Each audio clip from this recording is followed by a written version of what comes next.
இனி விரிவான செய்திகளை பார்க்கலாம்.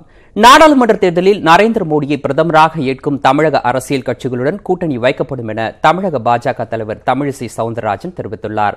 அரசியலில் எதுவும் மாறலாம் என்பதால் கூட்டணி தொடர்பாக விரைவில் நல்லது நடக்கும் என்று துணை முதலமைச்சர் ஓ பன்னீர்செல்வம் கூறியுள்ளார். நாடாளுமன்ற தேர்தலுக்காக நியமிக்கப்பட்டுள்ள தமிழக பாரதிய ஜனதா பொறுப்பாளர் பியூஷ் கோயல் வருகிற 18ஆம் தேதி தமிழகம் வருகிறார். முன்னாள் பிரதமர் வாஜ்பாய் வழியில் பழைய நண்பர்களுடன் கூட்டணி வைக்கப்படும் என்ற பிரதமர் மோடியின் கூற்றை உறுதிப்படுத்தும் விதமாக முதலில் அதிமுகவுடன் மத்திய அமைச்சர் பியூஷ் கோயல் பேச்சுவார்த்தை நடத்த உள்ளதாக கூறப்படுகிறது. இதைத் தொடர்ந்து கடந்த நாடாளுமன்ற தேர்தல் கூட்டணியில் இடம்பெற்ற தேமுதிக, பாமக ஆகிய கட்சிகளுடனும் பேச்சுவார்த்தை நடத்த பியூஷ் கோயல் திட்டமிட்டுள்ளதாக தெரிகிறது. இதற்கிடையே சென்னை கமலாலயத்தில் செய்தியாளர்களை சந்தித்த தமிழக பாரதிய ஜனதா தலைவர் தமிழிசை சவுந்தரராஜன் சவாலான தமிழகத்தில் பாரதிய ஜனதா பொறுப்பாளர் பியூஷ் கோயல் அதிக இடங்களில் வெற்றி பெற்று தருவார் என நம்பிக்கை கூறினார். நரேந்திர மோடியை பிரதமராக ஏற்கும் தமிழக அரசியல் கட்சிகளுடன் கூட்டணி வைக்கப்படும் என்றும் அவர் கூறினார். அதாவது திமுக காங்கிரஸ் கூட்டணியில் இல்லாத நல்லாட்சியை விரும்புகின்ற மரியாதைக்குரிய மோடி அவர்களை பிரதமராக ஏற்றுக்கொள்கின்ற இந்த நாட்டிற்கு வளர்ச்சி திட்டம்தான் தேவை என்று அசராத நம்பிக்கை உள்ள எந்த கட்சி வேண்டுமானாலும் எந்த கட்சியோடு வேண்டுமானால் நாங்கள் கூட்டணி பேச்சுவார்த்தை நடத்துவோம். நாடாளுமன்ற தேர்தல் தேதி அறிவிக்கப்பட்டவுடன் கூட்டணி தொடர்பாக பேசி அதிமுகவின் நிலைப்பாடு குறித்து தெரிவிக்கப்படும் என துணை முதலமைச்சர் ஓ பன்னீர்செல்வம் கூறியுள்ளார்.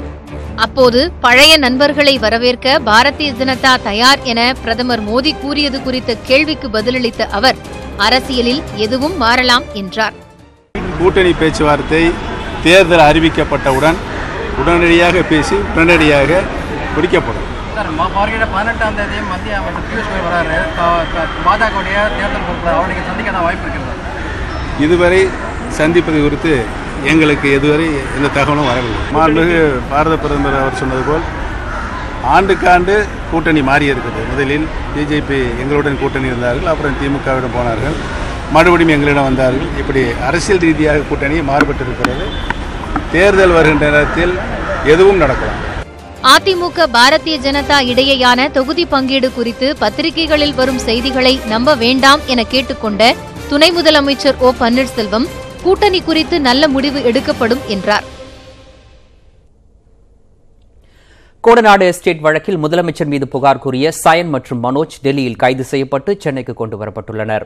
கோடநாடு எஸ்டேட் கொள்ளையில் தொடர்புடைய 5 பேர் மரணம் சந்தேகத்தை ஏற்படுத்துவதாக தெஹல்கா பத்திரிகையின் முன்னாள் ஆசிரியர் மேத்யூ சாமுவேல் ஆவணப்படம் ஒன்றை வெளியிட்டுள்ளார்.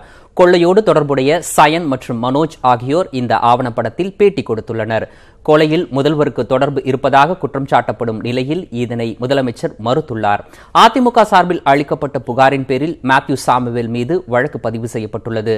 டெல்லி துவாரகாவில் உள்ள மேத்யூ இல்லத்திற்கு சென்ற தமிழக போலீசார் அங்கிருந்த சயான் மற்றும் மனோஜை கைது செய்து சென்னை அழைத்து வந்துள்ளனர். நீதிபதி முன்பு ஆஜர்படுத்துவதற்காக அவர்கள் இருவரும் பழைய மத்திய குற்றப்பிரிவு அலுவலகத்தில் தங்க வைக்கப்பட்டுள்ளனர். இதனிடையே கோடநாடு எஸ்டேட் விவகாரம் தொடர்பாக தமிழக ஆளுநரை திமுக தலைவர் ஸ்டாலின் இன்று மாலை சந்திக்க உள்ளார். இதற்கிடையே கோடநாடு எஸ்டேட் கொள்ளை தொடர்பாக சிபிஐ விசாரணை கோரி சமூக ஆர்வலர் டிராபிக் ராமசாமி உச்சநீதிமன்றத்தில் மனு தாக்கல் செய்துள்ளார். கோடநாடு தொடர்பான ஆவணப்படத்தில் முதலமைச்சர் எடப்பாடி பழனிசாமி மீதே குற்றச்சாட்டுகள் இருப்பதாகவும் இந்த வழக்கில் தமிழக காவல்துறை விசாரித்தால் முறையாக விசாரணை நடைபெறாது என்றும் மனுவில் குறிப்பிட்டுள்ளது. இந்த மனு மீதான விசாரணை உச்சநீதிமன்றத்தில் விரைவில் நடைபெறுகிறது. புதுக்கோட்டை மாவட்டம் தச்சங்குறிச்சியில் ஜல்லிக்கட்டில் மாடுபிடி வீரர்கள் 5 பேர் உட்பட 13 பேர் காயமடைந்தனர். கந்தர்வக்கோட்டை அருகே தச்சங்குறிச்சியில் தமிழக அரசின் அரசாணை பெற்று நடைபெறும் இந்த ஆண்டின் முதல் ஜல்லிக்கட்டு போட்டியை அமைச்சர் விஜயபாஸ்கர் கொடியசைத்து தொடங்கி வைத்தார். காலை 8 மணிக்கு தொடங்கிய ஜல்லிக்கட்டில் மதுரை, தேனி, திண்டுக்கல், நத்தம், கரூர், திருச்சி உள்ளிட்ட பகுதியைச் சேர்ந்த 450 காளைகள் பங்கேற்றன. வாடிவாசலில் இருந்து முதலில் கோவில் காளை அவிழ்த்து விடப்பட்டன. அதன் பிறகு ஒவ்வொரு காளைகளாக அவிழ்த்து விடப்பட்டன. இதில் 2000க்கும் மேற்பட்ட மாடுபிடி வீரர்கள் கலந்து கொண்டு காளைகளை உற்சாகமாக அடக்கினர். கந்தர்வக்கோட்டையை சுற்றியுள்ள கிராமங்களிலிருந்து வந்திருந்த சுமார் 3000 பேர் ஜல்லிக்கட்டு போட்டியை கண்டு ரசித்தனர். சுமார் 5 மணி நேரம் நடந்த ஜல்லிக்கட்டில் காயமடைந்த 13 பேரில் 4 பேர் மருத்துவமனைக்கு கொண்டு செல்லப்பட்டனர். மாறுமுட்டு மாடு அருமையா அளப்பட்டி பழனிசாமி கண்ணு குட்டினா சரியான கண்ணு குட்டிப்பா ஐநூறு அருமையான மாடியா அமைச்சரோட ரொக்க பரிசு நல்லா புரியுது குடிப்படல புரி அமைச்சரோட ரொக்க பரிசு நல்ல மாடுதா ஆஹா அருமையான மாடுறா அடடே அடடே ஆச்சா மட்டும் மணிகண்டன் கால எப்ப மாடு ரிட்டர்ன் அருமையான மாடுதா மாடு சூப்பர் மாடுதா வாழ்த்துக்கள் வாழ்த்துக்கள்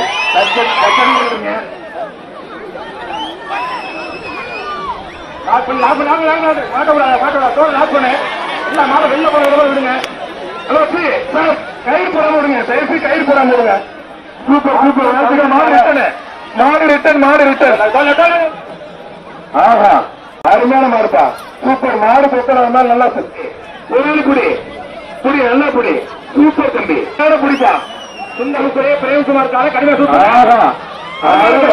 அழகுடா அழகுடா லெப்ட்லயும் பாருங்க ரைட்லயும் பாருங்க தரமான மாடு தரமான வெளியிட்டா சூப்பர் சூப்பர் வாழ்த்துக்கள் நல்ல நமக்கு ஒரு தனி பாடல ராயப்பட்டு முத்துக்குமார் காரணம் வாழ்த்துக்கள் விட்டு அருமையான ஜல்லிக்கட்டுக்கலாம் அன்பில் கிரி ஆஹா குடி ஒரு குடி குடிப்பா பரிசு ஒரு மட்டும் முடிக்கலாம் சூப்பர் வாழ்த்துக்கள் ரொம்ப பிடிக்கல சொந்த பிடிக்காத விட்டு ஒரு ஆள் மட்டும் கயிறு போட்டுருக்கு. விராலிமலை ஜல்லிக்கட்டு போட்டிகளில் பங்கேற்கும் மாடுபிடி வீரர்களுக்கு விழாக்குழு சார்பில் மருத்துவ காப்பீடு செய்யப்படும் என மக்கள் நல்வாழ்வுத்துறை அமைச்சர் விஜயபாஸ்கர் தெரிவித்துள்ளார்.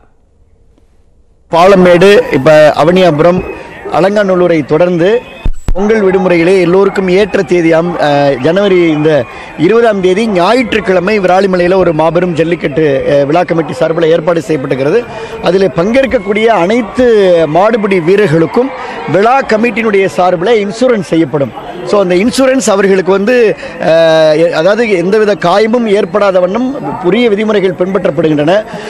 இருப்பினும் கூட இன்ஸ்பைட் ஆஃப் தட் அதையும் தாண்டி அவர்களுக்கு இன்சூரன்ஸ் விழா கமிட்டி சார்பில் ஒவ்வொருவருக்கும் தனிப்பட்ட முறையில் இன்சூரன்ஸ் செய்யப்படும் என்பதை நான் தெரிவித்துக் கொள்கிறேன்.